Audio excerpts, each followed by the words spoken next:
nous sommes dans la transparence, même au sein de la SNHLM. Tout le système mafieux qui existait à la SNHLM a reçu un coup de balai massif.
Avant de commencer, je voudrais tout d'abord présenter mes condoléances à une de nos collaboratrices que nous avons perdue la semaine dernière, Madame Awa Diagne, qui était à la direction des affaires juridiques et du contentieux. C'est une énorme perte pour la SNHLM et nous présentons nos condoléances à toute la famille de la SNHLM, mais aussi à sa famille. Il y a beaucoup de choses que nous sommes en train de faire à la Société nationale des HLM. Nous sommes ici depuis le 16 mai 2024. Lorsque nous sommes arrivés, nous avons d'abord procédé à un état des lieux, à un audit. Un audit qui nous a permis d'identifier clairement les points faibles dans les procédures de gestion de la SNHLM. Il y a eu un suivi des recommandations, une mise en place d'un nouvel organigramme plus adéquat au dynamisme qu'on voulait mettre à la Société nationale des HLM. Je peux prendre quelques exemples. Nous avons centralisé les achats avec la création d'un département achat et patrimoine pour mieux maîtriser les plans de passation de marché. Nous avons procédé à la création d'un département de l'immobilier, du partenariat et de l'innovation parce que nous nous sommes rendus compte que les projets de la SNHLM, pour la plupart, étaient très mal ficelés techniquement et financièrement. Donc ce département-là allait nous aider à fiabiliser tous nos projets. Nous avons aussi créé un département de suivi des contrats pour contraindre les entreprises avec lesquelles nous travaillons à respecter les contrats, à garantir une meilleure gestion contractuelle de nos projets.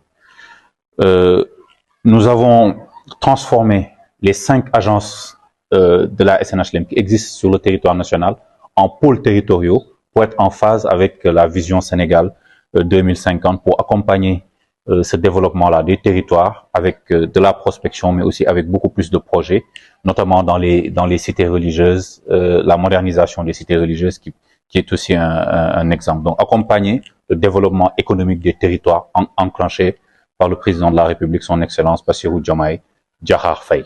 Nous voulons aussi, dans le cadre de ces pôles territoires-là, utiliser les matériaux locaux qui existent là-bas parce que nous avons beaucoup de ressources qui ne sont pas utilisées, notamment dans notre secteur. Nous sommes aussi en train de travailler sur des solutions comme ça.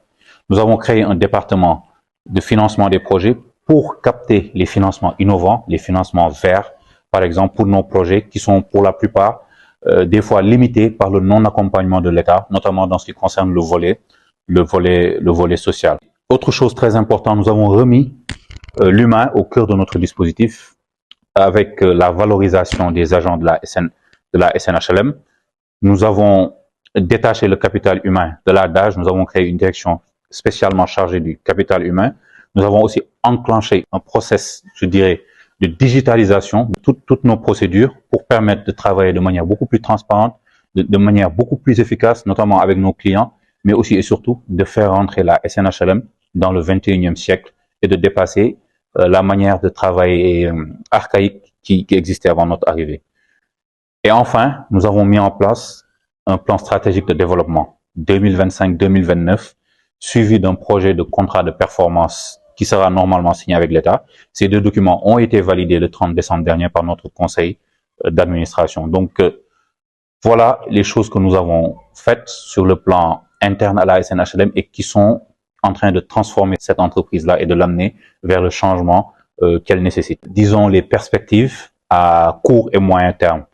Lorsque nous sommes arrivés, il y avait des projets à finaliser. Nous nous sommes rendus compte que ces projets, comme je l'ai dit précédemment, était mal ficelé techniquement et financièrement. Donc nous devions quantifier le financement dont nous avions besoin. Nous l'avons fait et nous sommes en train de mobiliser le financement pour terminer ces projets-là. Il s'agit de 2081 parcelles viabilisées et de 455 logements dont nous sommes déjà en train de mobiliser le financement pour le terminer. Dans les prochains jours, il y aura des inaugurations, des projets que nous avons réussi à terminer. Vous parlez tout de suite de Gibraltar Rafia. Il y a aussi Nyahirat, il y a les parcelles viabilisées à Bambilor, mais il y a aussi les projets dans les régions comme Ziguinchor, Kébémer et aussi les villages qui sont à Ngalel, Saint-Louis.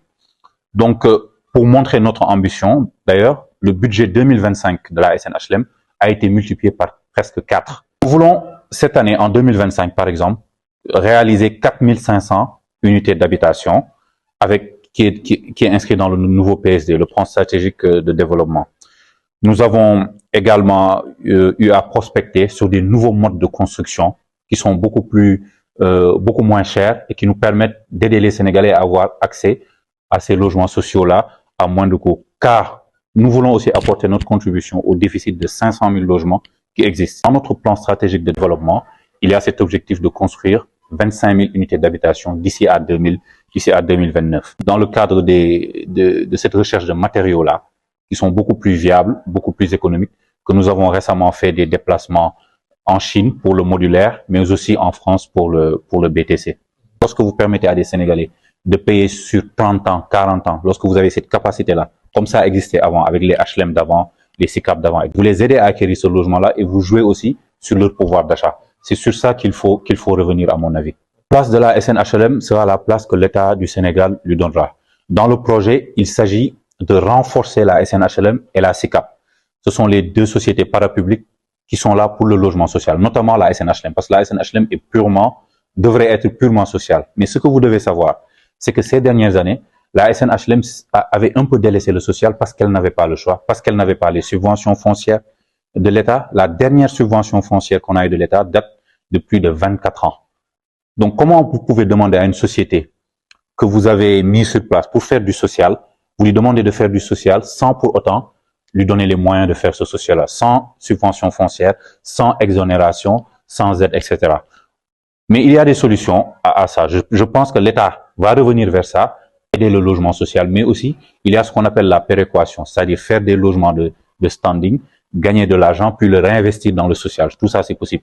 Mais la SNHLM, malgré toutes les difficultés, continue aujourd'hui encore de faire du social. La preuve, les Sénégalais les plus vulnérables, lorsqu'ils cherchent un logement, leur première décision, c'est d'aller au niveau de la direction commerciale de la SNHLM pour regarder nos projets. Nous sommes obligés de réduire les coûts, alors que nous achetons le foncier au même prix qu'eux. Et je vais même vous dire une anecdote, quelque chose qui est très très grave pour moi. La SNHLM a eu à acheter du foncier chez des privés qui avaient obtenu ce foncier-là gratuitement de la part de l'État. Vous avez une société nationale que l'État crée pour faire du logement social, mais cette société nationale va acheter du foncier chez des privés qui ont obtenu gracieusement ce terrain-là. Donc ça, c'était des incongruités dans l'ancien régime, mais je pense que avec la vision du président de la République et les instructions que le Premier ministre est en train de donner, cette situation va changer très rapidement. Excusez-moi ce sourire, mais vous savez, c'est le même sourire que j'ai eu lorsque j'ai appris, comme vous, dans la presse, que j'aurais signé un partenariat de 25 000 logements avec une entreprise française. Tout au début, j'ai pas jugé nécessaire de réagir à cette polémique, car je trouvais cela tellement invraisemblable que des acteurs majeurs et incontournables de notre secteur ne comprennent même pas l'environnement des marchés publics. Si cette polémique était avérée, cela signifierait que moi, Bassirou Kébé, j'ai la capacité de donner un marché en partenariat public-privé sans passer par les procédures idoines. Je tiens à rappeler que la loi numéro 2021-23 du 2 mars 2021 régit les procédures de partenariat public-privé et qu'il existe 4 organes au Sénégal de contrôle de ces procédures-là. Je parle de l'UNAP, l'Unité nationale d'appui au partenariat public-privé. Je parle de la DCMP, la Direction centrale des marchés publics. Je parle de l'ARCOP, l'autorité de régulation de la commande publique. Et je parle même du comité interministériel qui intervient aussi dans ce décret-là qui met en exergue cette loi. Donc j'ai envie de vous reposer la question, comment moi, Bassirou Kébé, un simple DG de la SNHLM, je pourrais signer un tel contrat? Mon déplacement en France se limitait, comme je l'ai dit tout à l'heure, à la recherche de procédés techniques innovants, à savoir le BTC, pour non seulement diversifier nos matériaux de construction, mais aussi réduire les coûts des logements sociaux pour les Sénégalais. En parallèle aussi, faire des recherches pour des installations d'unités industrielles pour pouvoir fabriquer ces matériaux-là ici au Sénégal et créer de l'emploi au Sénégal. Lors de ce même voyage, j'ai rencontré des promoteurs français qui étaient intéressés par les projets de la SNHLM et ont montré un intérêt sur ces projets-là et nous en avons discuté. Ils ont proposé leur expertise pour accompagner la SNHLM dans la recherche de solutions pour la construction de ces logements sociaux-là. C'est dans ce cadre-là que nous avons signé un protocole d'entente. Un protocole d'entente il est là devant moi. Je peux le mettre à vos dispositions, avec une clause de non-engagement. C'est-à-dire que dans ce protocole, il n'y a ni chiffre, ni engagement, ni rien. Ce n'est pas un contrat. Je n'ai pas la capacité de signer un contrat de 25 000 logements avec des Français. Donc, tout ceci n'existe pas. Ça n'a jamais existé. Peut-être le chiffre de 25 000 est une confusion avec l'objectif de 25 831 logements que nous avons dans notre plan stratégique de développement pour les 5 prochaines années, mais que nous n'allons jamais confier à une seule entreprise. Ça, c'est même impossible. Même des partenaires n'accepteraient jamais de venir faire 25 000 logements comme ça. Ça, c'est impossible.